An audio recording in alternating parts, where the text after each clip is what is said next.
Hi guys, welcome to the Wholehearted Journey. My name is Meredith Hudson and I have a confession. I got a confession. I got the bubble guts. And you know what?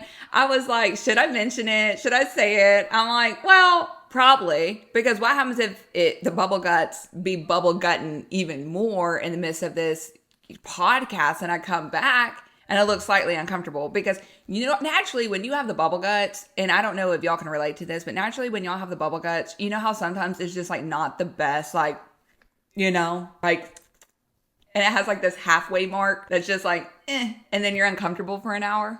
Maybe it's just me. You know what? Actually, that's probably just me. You know what? Actually, it's not just me. It's all of y'all. And you know what? If it's not you, then don't even comment it. But if it's something you can personally relate to, see you. I love you. We are one. But today, let's get real. We have a massive topic, and it is something that I feel the weight of. Like, just like, I can feel it. I don't really know how to explain it, but it's just every single day, you know, I'm talking with these women that I coach and people are just unmotivated, and I'm trying to get to the bottom of like, why is it that so many of us are feeling unmotivated, and how can we like lift our spirits, and how can we just get to this place of just, you know, feeling this joy and feeling this excitement for a new year. You know, it is very unusual for January to be such a month that so many people are kind of feeling this weight of, I'm just not excited for the year. I'm just not excited to do the things that I want to do.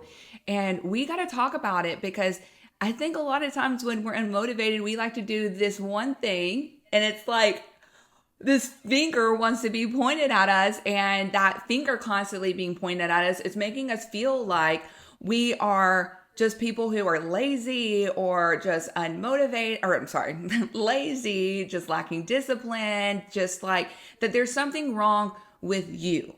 And it literally, I'm telling you right now, most of the time, not all the time, but most of the time, it has nothing to do with you. So having this like personal conviction of like, you suck, you know, you just, why can't you just be that girl? Why can't you just get things done?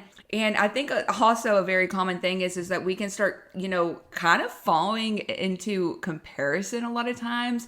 I know personally for me, when I am unmotivated and I'm feeling like this blah and this like weight on me that's just like icky, I can, you know, maybe get on social media and I'm seeing people just getting things done, doing all these amazing things, taking action. And I'm just like, I want to be that. Why am I not that person?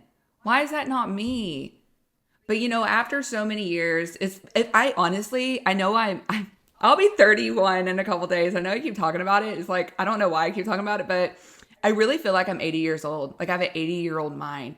And I think it really comes down to the way that my mom raised me, where she's always like, you have to look on the other side of things. Like she has taught me that you have to see the good in everything. And I'm going to be completely real. That is what I do with my clients every single day and every single conversation. And it plays a big role in just my whole perception of life and what we're going through. And so when it comes to being unmotivated and I'm having a discussion with someone who is struggling with their motivation, I'm never looking at them and thinking, you are just lazy, girl. Get up, get going. And that's why I can't stand when I see content on social media of, you know, fitness coaches or whoever just being like, get up, get moving. And I understand how sometimes that kind of like roughness can make us feel motivated in the time, but how long does that last? Really? How long can that negative approach of encouragement push you? Girl, it might push you for a minute, but that next day you're going to wake up, and naturally, most of the time, if we're forcing ourselves to do things out of hate for ourselves, a lot of times we will feel that weight that we're experiencing get heavier and heavier and heavier and heavier, to where every day gets harder. And then we can start noticing ourselves falling into depression and having anxiety and feeling like that achiness in our souls and our body. That's just like, I don't know, painful. I don't know how to explain the feeling, but it's painful. So we turn this moment of I'm unmotivated to now we're in this hole of despair that is so personal and that's so dark that it's just hard to get out of. It's like we want to get past this unmotivation that but we just take the completely like wrong path and we spiral and we dig into a hole that really takes a lot of effort to get out of. Instead of looking at being unmotivated in the actual, what's the word I'm looking for? Like looking at motivation in a way that's actually most of the time true. Okay. And this is about to make sense. Let's look at the other side of things. When you wake up in the morning and you have a ton of energy, you are just rocking and rolling, you're dancing, you're two-stepping, you're screaming, you're screaming some songs on the top of your lungs, you're in the shower washing your booty a little more aggressively because you're just like, yeah, I don't do that. Okay. Wait, no, I don't do that. I'm not saying I do that. Okay, maybe. Back to the point. You have high energy. And because you are woke up with high energy and you're feeling really good, guess what? You're motivated. You really think you're going to wake up feeling that way, having that energy and not take action, not go hit your workout, not go on a walk, not start that project, not, dig deeper into like learning something new. Like you are motivated. Okay. And so if you wake up the complete opposite and you wake up and you're like, man, I feel like I'm on my deathbed. I don't want to get up. Putting my feet on the ground right now is so hard because my eyes are still shut, like shut. And they were maybe a little crusty, but you're just like, you're brushing your teeth and you just feel like, oh, I just feel like I got the worst sleep of my life. And I'm just like, oh, my body hurts. And you just don't have any motivation. The whole day, you're dragging your feet, you're in a bad mood. Do you really think that you are going to be motivated to do anything? Girl, nah. You know what? We can have days where we can push through. And you know what? After we actually really establish like habits and everything, we can push through those days because we understand that in order to get to feel better is just to get back into a routine of pouring into ourselves to where we can get energy again. So what I'm trying to explain here is that your lack of motivation has absolutely nothing to do with you, has everything to do with your energy, and we got to address your energy. All right? Say it louder. Do it with your energy. All right, period. You know what? Stamp that. Stamp it. So what is causing this lack of energy for you, honey? What are we doing that's really affecting our energy? Is it stress? Is it our sleep? Is it maybe, I don't know, our nutrition? And I know when I say that, you're like, okay, Meredith, you're literally talking about the things that I'm struggling with right now. Obviously, I'm not doing very well in these areas, which is why I have no energy, which is why I'm unmotivated. I get that.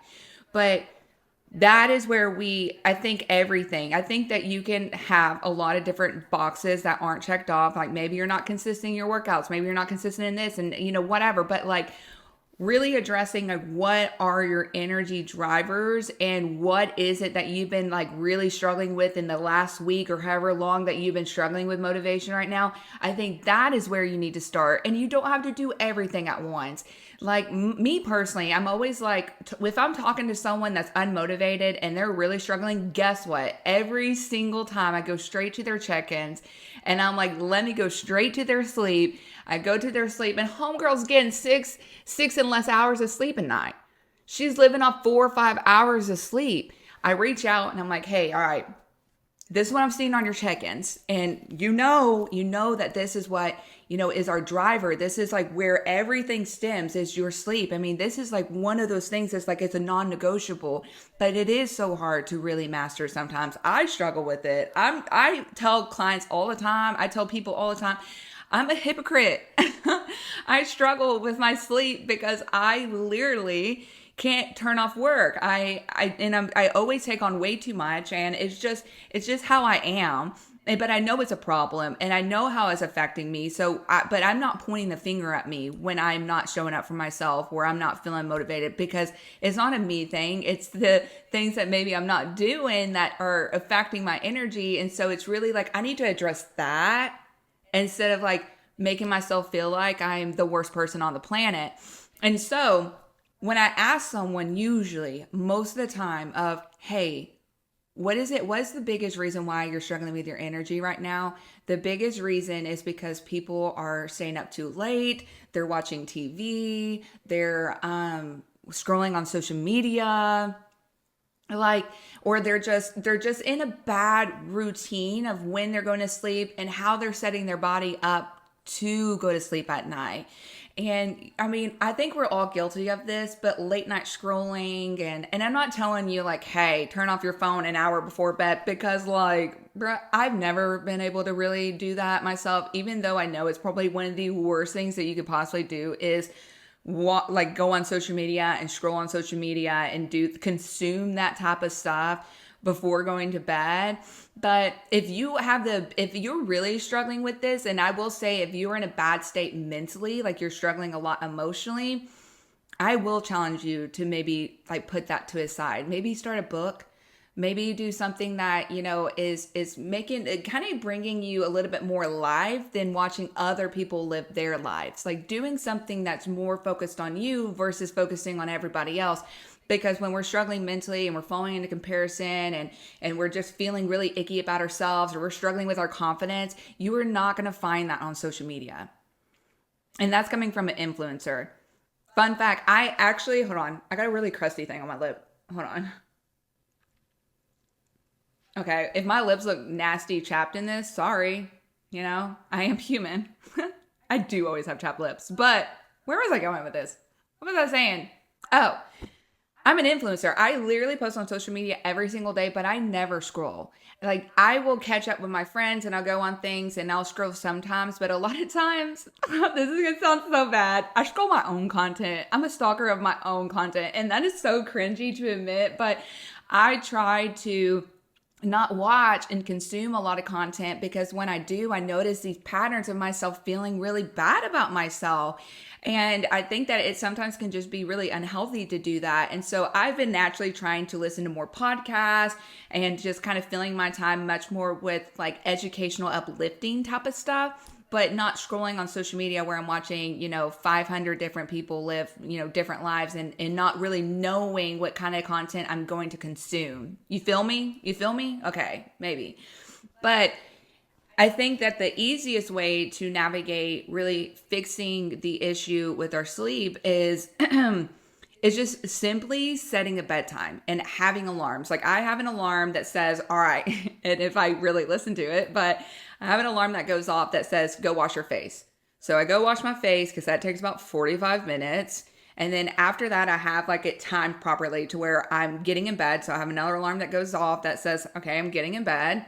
And then I have another alarm that says, go to sleep at 10:30 or whatever. So that way, let's just say if I am on social media, a lot of times I'm working on a project. It's like I close my eyes and I get really motivated to something. So I'm like writing, things of like stuff that I want to say on, a post I want to post, or like an idea that I had, like last night I was brainstorming like what would be the best like episodes that people are struggling with right now. And so there's a lot of stuff that I do like that, but that is a great place to start, because if you're setting yourself up to where you're going to bed every single night at a certain time and you're getting enough sleep, not only is that going to help you tremendously with your energy levels, but what it's going to naturally do too is that you're going to notice that you're going to have a better routine, and naturally you will quickly see your day-to-day life being a little bit more structured. We can still have chaos. We can still have the like craziness of like the unexpected happening and all of this stuff, and not really knowing like, what your day is really truly going to look like. But there's a system of when you go to bed and when you wake up, and something about that really is game changer for people. My dog's feeder just went off, so I don't know if you can hear it. It has literally the Step Brothers song on it. Now let's talk about our stress levels. I know I know, but we got to address it. Stress is one of the biggest energy killers, and it's not just an energy killer. You're naturally going to notice that it's going to play the biggest role in your mental health. And you know what is so frustrating about discussions about stress is that people are like, "Oh, manage your stress." Well, how do you do that? How do you manage your stress? Hello? I mean, what do we do? And there's a million ways to manage your stress, but I wrote down some things that are kind of just more easier ways to start headed in that direction that's actually realistic for us to do it. First, you need to have a day off a week. I know. Literally just having a day of rest is so important, and it's why it's biblical too, by the way, but allowing yourself to not work, to not do all these things, but literally just rest and do things. And you can still obviously go on a walk and get some fresh air if you want or whatever, but I want you to think of what is it that I need today that's going to make me feel rested, and to do whatever you can every single week to try to do that. This will help you tremendously, and it also has massive benefits in your mental health, and how you approach every new week. I always try to have a day of rest on Sundays. Sometimes it falls on Saturdays. It kind of just depends, but it's usually during the weekend when I'm quote unquote off work. But I think a lot of times for mothers, what I see very commonly with people is that, if especially my moms who work, or maybe people who are students who are working full time, whatever, is that they stretch themselves out so thin that when they finally do get a day of rest, they are in a place to where they spend it cleaning. And I know it's kind of like, who's going to get this house clean? It's a disaster. What am I going to do? And I get that. And it's so hard because I know that we don't want to live in chaos, but at the same time, you really got to look at it laid out in this way. It's your health, your health as a whole, mentally, physically, emotionally, your health, you, versus a clean house that's probably going to get destroyed in the next 12 hours anyways. And so what happens, and this is where this positive effect kind of takes place, is if you give yourself that day of rest and you start, again, prioritizing your sleep, what's going to happen is you're going to have more energy, and we kind of start being a little bit more proactive naturally, to where we start doing little things every day that maybe we weren't doing. Maybe it's just a quick little tidy up each day. Maybe it's just we're just maybe putting things back into place and instead of throwing everything everywhere. You will notice yourself being these things, and that's going to help with not constantly having every week fall into this state of my house is chaotic, or I'm picking up all of the mess that essentially this week has brought me. You're not constantly playing catch up. And so giving yourself this day of rest, the first couple of weeks of doing it, it might be hard at first, but you really got to lean into it, and you got to give yourself that, because I promise you it's worth it, and it will help, and you will notice massive benefits just in how you feel, within. And that's important. That needs to be prioritized. And weirdly, I noticed this the most with people who are in their 20s, is setting boundaries.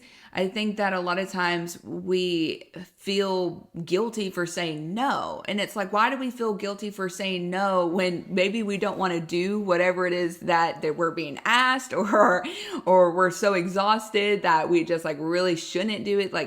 Setting boundaries is so essential, I personally believe, for growth. It's one of those massive things that's we really want to grow as individuals, and, really pursue the things that we want to pursue, hit goals, do whatever, literally anything. Boundaries have to come into play. We gotta set those. I don't know. I've never really personally struggled too much with setting boundaries. So this is one of those topics that's kind of hard sometimes for me to talk about, but I will bring my mom into picture here. My mom has always been someone that I think that struggles with boundaries, because she is just a helper at heart. She, no matter how much she struggles mentally, or how much she has on her plate, or how exhausted she is, or even if she's sick, she will literally never say the words no. And you will never know that she's struggling, and you'll never know that she's going through this, because she's just always there, and she's always taking action. She's always helping you, and she's always dropping anything and everything to be there for you. But it's wait, no, that's not okay. And so when I got older, especially when I became a coach, I started noticing these things when I was working with clients, especially my mothers. And I'm like, wait, is that something my mom's going through? Is that something that maybe I'm doing too? Or my mom am I someone that my mom needs to set boundaries with? Because I mean, I'm not going to lie. I am that annoying daughter. And I'm sure she would probably cringe at me saying this because she's like, no, you're my sweet, precious thing. But like, I am someone that's like, I want to call my mom every 5 seconds of every single day and tell her like the most random, dumbest things. And like every time there was an inconvenience, it's like, let me call my mom and let me ask for her opinion first. And the more that I coached, the more that I was like, I got to stop doing that. And so I did. I still talk to my mom, obviously, almost every day, but I'm not calling her and draining her and asking her a million questions and like consuming just like, I don't know, her overall well-being. I'm kind of leaving it to where like, let me figure out this because this is my problem and this is something that I need to figure out. And have I even thought about just sitting down and like allowing myself to think about it first? Like, let me not drain someone else with my problem that I can fix on my own if I just sit here with my thoughts and become an independent queen to get it figured out. And so, anyways, that's just where I'm at with that. And so setting boundaries, I think that it, as a whole is such a massive thing to kind of protect your peace, protect your energy, and so forth. Now, another big one, my camera looks like she's like dying actively. Wow, how disrespectful. But another one, I'll just slide through this because this is going to be a massive topic that I just talk about in general, but blood sugar. Blood sugar. And it doesn't matter if you are diabetic, insulin resistant, PCOS, like if you're none of those things, this still applies to you. When you have high blood sugar, I am telling you right now, it wrecks everything in your system. It will definitely play a role in the quality of sleep that you get. It will create more inflammation in your body. And when you have more inflammation in your body, like I don't want you to just think of inflammation of, oh, I'm bloated. Inflammation in your body is stress on your body. And when you have stress on your body, it disrupts everything from your gut, from your hormones, from everything. Your mind, literally your mind, because if it affects your gut and your brain are interlocked. They are one. Your gut is your second brain. They're like hand in hand. So however your gut is how your mind is. And I have a lot of podcasts that I'm going to be talking about these topics because these are massive discussions. But if you're consuming a ton of sugar, it will interfere with your energy levels along with a lot of other things. And this will make trying to be motivated and have this motivation really difficult to have. And so I listed a few small things. I'm sorry, my camera's dying, so I got to kind of wrap this up probably. But some simple changes that you can help that can help with avoiding high sugar intake. Look at your coffee. Look at your coffee. I think coffee is like one of the biggest reasons why people end up having way too much sugar or like consuming way too much sugar. And a high sugar count and on top of a caffeine is like a double whammy, especially if you're drinking this coffee on an empty stomach. Girl, we got to change that. And I can have, actually, if y'all have any questions about that, just ask me in the comments, but I'll 100% probably be discussing that and the effects of why that's so damaging, especially for us women. But your coffee, look at your coffee. What does your creamer have in it? Are you adding sugar to it? Like what kind of sugar are we adding to it? Like what does that look like? Like first start there. And then look at your dessert options at night. Like if you're someone that has a sweet tooth, this isn't you have to cut out your sweets. This is let's have maybe better options as sweets at night. Me personally, because I am someone that has PCOS and so forth, so I do make sure I prioritize my sugar intake no matter what, but I also know how much prioritizing this is important. But like my sweet options at night, I really love the Outshine popsicles. It has like 1 gram of sugar in it. But if you look at things, if you literally look at like maybe the ice cream that you're eating at night or the dessert that you're having at night, if you add up that amount of sugar intake that's on there, you're going to be shocked and be like, wow, that's insane. Check your protein bars, check even your supplements, even your like protein drinks. A lot of times these like healthy things can consume a ton of sugar in them. And that's going to be what's not only affecting your energy, but that's what might be causing your midday crashes where you're just like, you're crashing at the end of like in the middle of the day. So if you are experiencing that where maybe you're waking up and you have energy, but then it disappears and you have this full blown crash, it's usually caused from caffeine and blood sugar, or just blood sugar, or just a heavy dose of caffeine.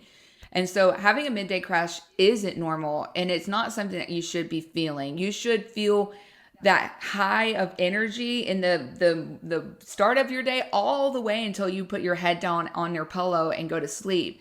No matter how busy you are, no matter how on the go you are, that's the normalcy. That's how your body should feel throughout the day. So anytime that you have these signs that is telling you otherwise, or you're experiencing anything else, that's where it's like, okay, let's get creative with it. So this is why this topic was so important, is because so many people are struggling with being motivated and feeling this motivation. And yes, sometimes motivation can tie to things like the weather, or, maybe just like we're just going through some things personally, but that usually will kind of die on just the day or just a few days. But if it's continuously lingering on to where this unmotivation is lasting weeks, even months, that's where it's like, all right, girl, this is not a you thing. This is literally your energy, and we need to address what is causing you to have these moments where your energy is so low, or why you're experiencing low energy every single day.